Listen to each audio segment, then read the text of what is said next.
our story is going to make some people uncomfortable, to be honest. Facts. It is what it is. All right, I'm so nervous to make this video. Like, I feel like I'm already starting to get emotional.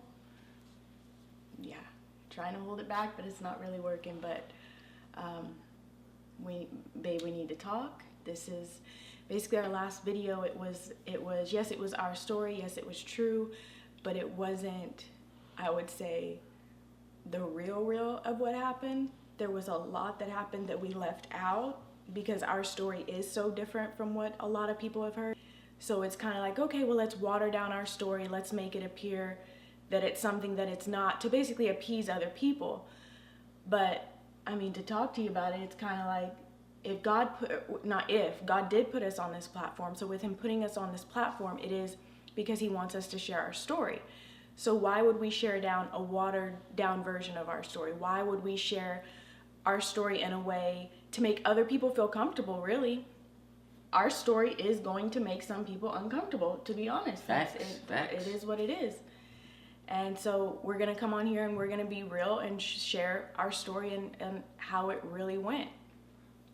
Yeah, so that was the introduction on part 1, and we kind of watered it down a little bit, but now we're going to start with part 2 of our story. So in part 1, we ended with, this is before me and Donna had got married, and I told you I just got this job at the post office. Orientation was the next day, and so Donna calls me, and she tells me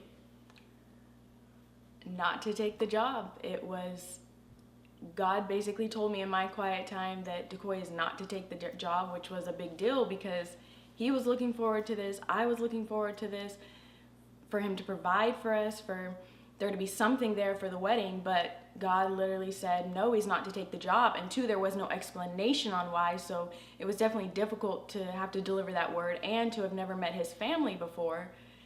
And then being like, okay, so she's telling our son not to take this job, and there's no reason as to why, just God said not to take it. Right, and the key in that is because I had already moved back from Atlanta to South Carolina. I'd been there for a little while at my parents' house, so I was at my parents' house, living with my parents, and had plans to move out, obviously, when we got married. So getting that word was like, well, how am I going to provide? This one thing was just me, but it's no longer going to be me, so how am I going to provide for my family? So it definitely was a shock, but I knew my spirit that, clearly that was God. I knew that got that word from God, and so I was going to be obedient.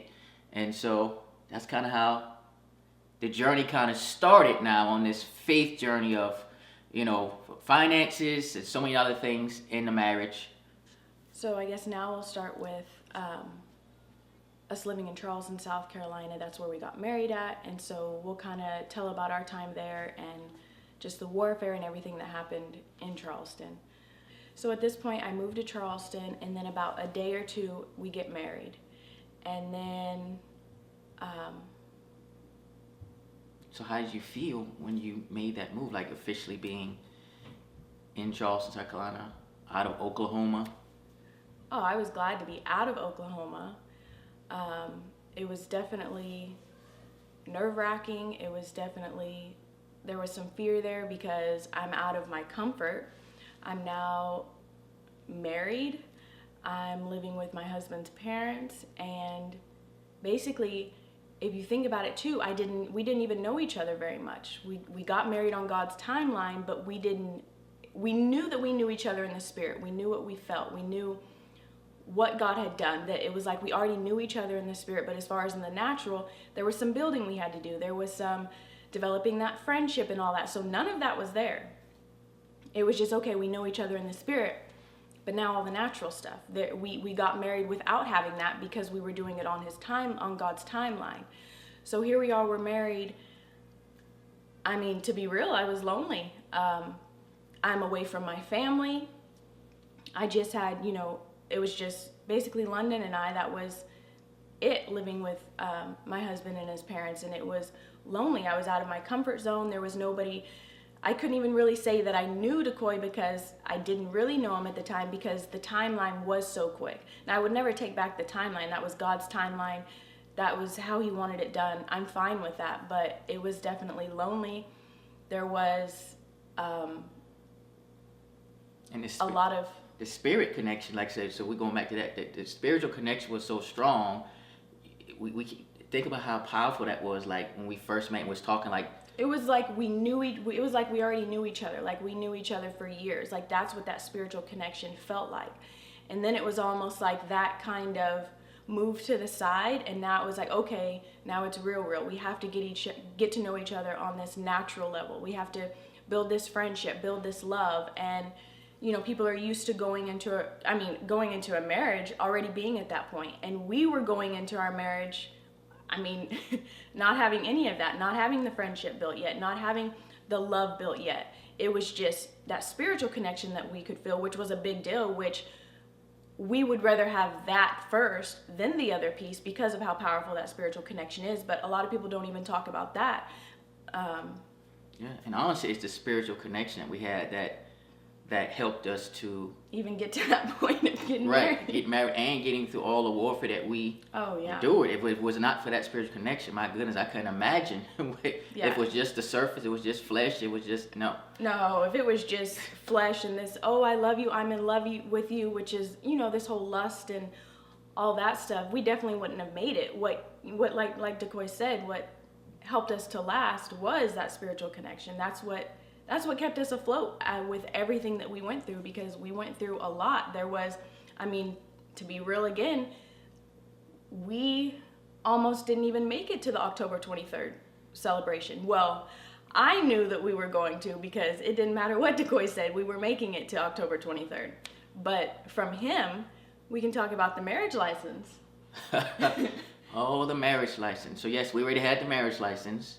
And, and we were preparing for the September wedding. No. We had the marriage license. We were preparing for the October. Right. We had already done the September wedding, the actual marriage ceremony. We did that, but was going to have another one, pretty much the wedding celebration, but we were still going to do the whole exchanging of vows, etc. there as well. And so in between 1 month, my goodness, that 1 month felt like a year of just so many things coming. And I guess from Donna's perspective, it's almost like... when we got married in September, the day that we got married, I'd say the day after. I wouldn't even say the day. The day after we got married, Decoy switched. Usually they talk about, the woman switched, the woman changed. No, the day after we got married in September, Decoy switched, and it was like, who is this person? He was no longer the person prior to us getting married. He definitely changed. And that was the beginning of a lot of craziness. Like a lot of emotions, a lot of feeling lonely. Like, okay, I'm married now, I'm here. Now who is this person? And so how did I change? Oh, you were no longer loving. You just didn't attend to me the way that you did before. It was basically a wall had went up. There was no connecting with him. There was a straight wall. Yeah, so it was a wall. And I guess for me though, it seemed like you had changed. It's like, remember I kept saying it's like you had flipped the script on me, like right. You were a certain way. How? Well, it's like before certain things, I guess once we got married, she started speaking up on certain things that she didn't speak up on before, certain things she just didn't say anything about before. And then it's like, so for me, I felt like, well, we talked about these different things before, but now all of a sudden you coming with a different angle on it. But really the bigger thing was that I shifted in my mind, which is crazy because I taught on this, I knew this, but I shifted from getting married. I knew stuff that we went through before we got married. There's a lot of things that pretty much I truly had to show that love of Christ before we got married because of some things that Donna was dealing with, just from past relationships, just childhood, a lot of things. A lot of trauma. Gone through, and usually, you think, okay, before I get married, I'm going to be healed and all this stuff. That's what I thought. I thought, okay, because I was going through this journey with God of going through healing, him showing me some wounds and all this stuff, and I was doing soul healing, all these things. And then it was, okay, now you're going to get married. But at the same time, I was like, but God, I'm not fully healed. Like, I knew I wasn't. It wasn't like I went into marriage thinking, I'm great, I'm good, I'm healed. No, I knew I wasn't healed. But also, I was trusting God on the timeline of things and on how things were going to play out. So I went into marriage knowing I wasn't healed. And Decoy knew I wasn't healed as well. And we were already walking me through some things. Right. And so I exhibited levels of patience I never exhibited my entire life. The love of Christ was for real. Like God was breaking things out of me in how he had me to love her at the beginning. But it's like once we got married and we were around each other, it's like all of a sudden that expectation that I had in my mind my whole life of what my wife is going to be like, what I'm expecting she's going to do, all these things, you know, me being in ministry and what she's going to do in ministry. Like I had all these expectations, these high bars set. And so my mind is like, well, all right, it's go time. Like this should be happening. You should be doing this. And in my mind, like, okay, you should shift into this position. And it wasn't quite happening. So that was creating some frustration for me, even though I knew that I was supposed to still be patient with her and loving and really just attending to her needs. But it's like that part in me, that expectation level in my mind, it just shifted on, and that's what caused me to kind of get irritated and just being upset. Like, well, this can't be my life. This can't be what God has put in order, because this ain't it. And to kind of get emotional again, but to kind of to even get into that on what he's talking about as far as how, I guess, the way that I was, the whole depression piece came into play. This was not for marriage. This was actually before. Now, I had dealt with depression several years prior to this, but it was like, almost like it went into hiding in a way. It was there when I was about 17, 18, maybe even 19. And then it was like it went into hiding, and then it came back out right before I got married. And what I guess kind of pulled it back out was knowing, okay, I've met this person, I'm going to get married, and this is a quick timeline. I'm no longer going to be with my mom. I have to leave her, so to speak. And why that was such a big deal is because growing up, with my parents divorcing at 3, it was a lot of back and forth. There was, okay, we're gonna go spend time with our dad, and now we're gonna go to our mom. And that back and forth caused a lot of trauma, and it caused a lot of just emotional trauma. And so that's what was hit on, knowing, okay, I'm getting married and I'm leaving. I'm going to a whole nother state. Okay, now I'm not going to be with my mom. So it was like that little girl in me rose up and was scared. It was afraid. Okay, now I'm going to be married and I'm going to be away from my mom. So it brought up all that childhood stuff of having to leave my mom. And so the depression piece came back into play. So now here I am in South Carolina, married and depressed. So now we're living with his parents, and I don't want to come downstairs. They invite people over, which was often. They had several gatherings and stuff. And it was almost like I couldn't attend anything because I was always feeling emotional. I was depressed. I was suicidal. I was crying often. And again, it didn't have anything to do with the marriage. It was the healing that I needed. It was that little girl being afraid. It was that little girl almost reliving the trauma again of being away from her mom. And, you know, they would have Decoy's parents and stuff, his mom would have gatherings and people would come over, and Decoy would feel some type of way because I would say, you know, pull him to the side, Decoy, I can't go down there. Or if I would go down, I wouldn't talk to anybody because, like I would tell Decoy, if I talk, I'm going to cry. The emotions are right there at the surface, and I'm going to break if I start talking. And so that caused a lot of friction in our marriage. It caused a lot of issues because he didn't understand, and I didn't necessarily know how to relate to him how exactly I was feeling and where it was coming from. It was kind of like, well, why don't you want to go down? And me explaining to him, you know, if I go down, I'm going to cry. He didn't quite get it. I mean, I didn't even get it. at the time. Because it could have been like 10 minutes before, you might have laughed at something. So I was like, but you was just fine a few minutes ago. So I didn't understand the dynamics of what she was dealing with. I understood the trauma.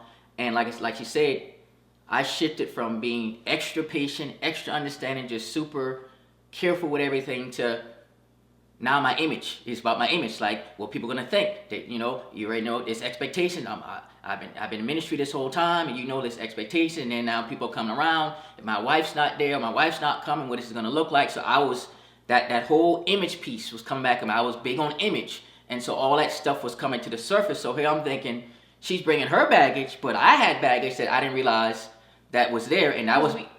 We knew that my baggage was there. We knew I needed healing, but his was more hidden, and so it hadn't necessarily come out yet. Right, mine was hidden, it was dormant, and even by you bring about the whole depression piece coming up, it when you talk the spiritual warfare piece, it lied dormant until God brought us together, that covenant, and the enemy tried to capitalize off of that. Yeah, it was like the enemy was like, all right, here's that time, let's turn on that switch. That's literally what happened. It felt like a switch. It felt like almost like, you're sitting there and somebody comes over and just lays this blanket on you.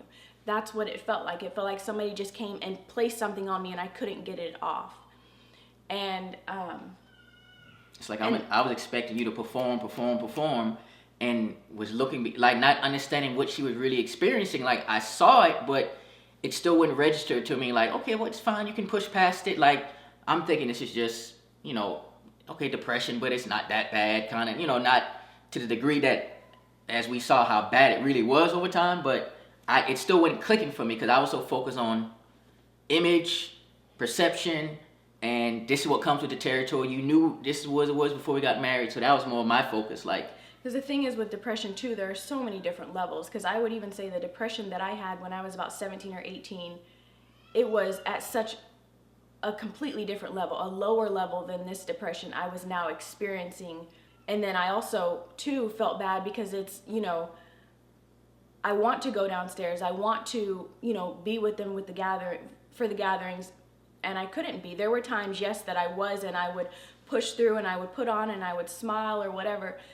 And there was a lot of putting on. And so that was another thing that confused Decoy. It was like, well, you're fine. You look fine. Because it was a level of pushing through pain that a lot of people, I guess, aren't necessarily accustomed to. Right. And then, it wasn't funny then. I can kind of laugh about it now, but it still was just crazy to me so we're going back to the marriage license, right? And some of this is going on within this month period of time. And I was just like, no, this is, and I was like, well, God called us together. And then here I go, well, yes, this is what he said, but prophecy is conditional. And both parties need to do what they're supposed to do for this thing to come to pass. Prophecy is conditional. So, no, I said, we haven't signed this marriage license yet, so I can still do some, what was the word? Damage control. Damage control. I can still do damage control, and we can just be done with this, and I can do damage control, and we just go our separate ways because this is too much. And then... Oh, and I told him I wasn't going nowhere. And she kept on saying, I'm not going nowhere. And I'm like, oh, you're not gonna tell me? Oh, okay. I was like, no, when we done with this. Like, I was upset now, but the thing about it, in my mind, number one, I know I'm not gonna be disobedient to God. Like, I know what God said, but I'm giving her pushback. Like, okay, maybe she gonna care because in my heart, number one, she was firm, and think about all the stuff she was carrying emotionally, and now she's getting this thrown at her, and then she's like, I'm not going anywhere because you know what God said. I know what God said. I'm not worried about you. I'm not concerned about it. But here I am thinking like, okay, well, okay, we don't have to sign it because I'm thinking I'm just done. I was already over it, and this was just our own soul stuff going on. We didn't even talk about the stuff the enemy tried to do on top of that.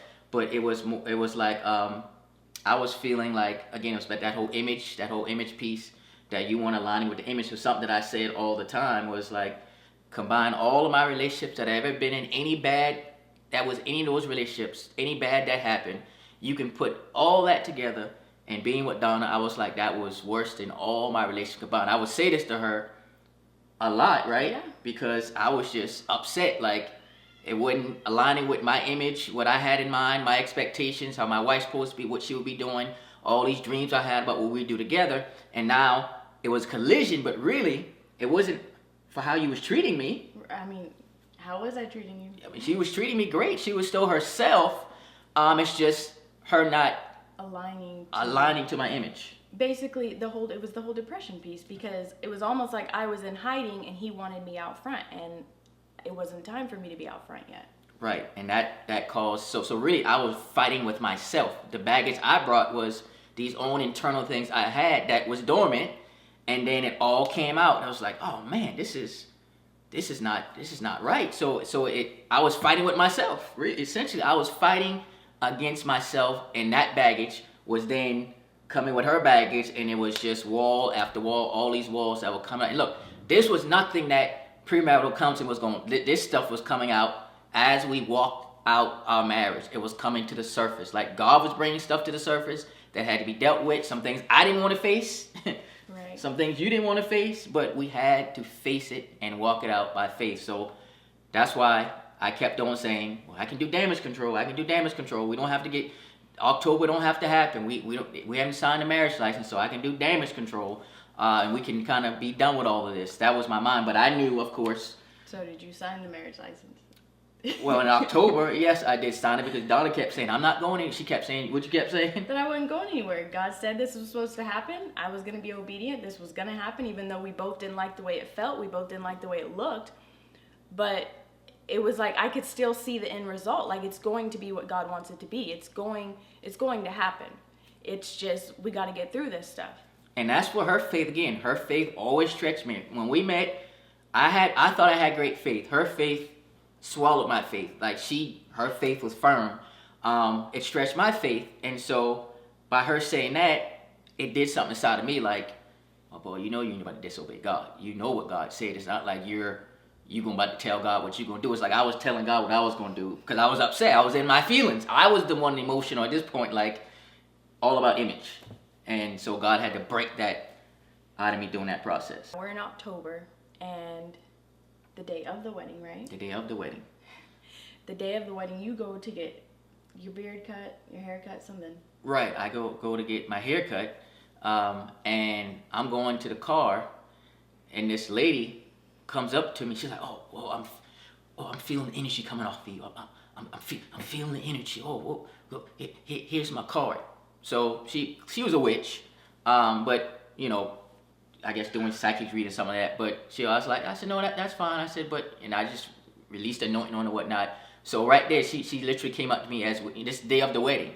And now something happened with you as well. Yeah, I remember I was driving with some family. I forgot where we went to get our nails done or something the day of the wedding, and we were basically this close to getting into a car wreck. Like it was, car barely missed us. Right, you told me that, just like, what? I was like, and here's what just happened on my end. This, witch coming up to me, top of whatever. So it was, that was that, right? And so we go to the wedding. Really, everything's starting late. Yeah, well, it was my fault that the wedding started over an hour late because, well, kinda. Because Donna's ring had to get resized, and it wasn't available to pick up yet. They got delayed. They got pushed back somehow. So I had to, literally, it wasn't ready to, they contacted me the day of. So I was like, well, I got to go pick it up. But of course, I'm coming through traffic, going and coming. And so Donna's, and everyone's already at the wedding and waiting inside, waiting. And I get there over an hour late because I had to go get the ring day of the wedding. So the wedding didn't even start on time because of that. Now, granted, some may say that, I used to be late all the time, but it was not my fault. It was not my fault this time. What was the feeling on the day of the wedding? How are you feeling on the day of the wedding? Oh, the day of the wedding, I was definitely feeling emotional.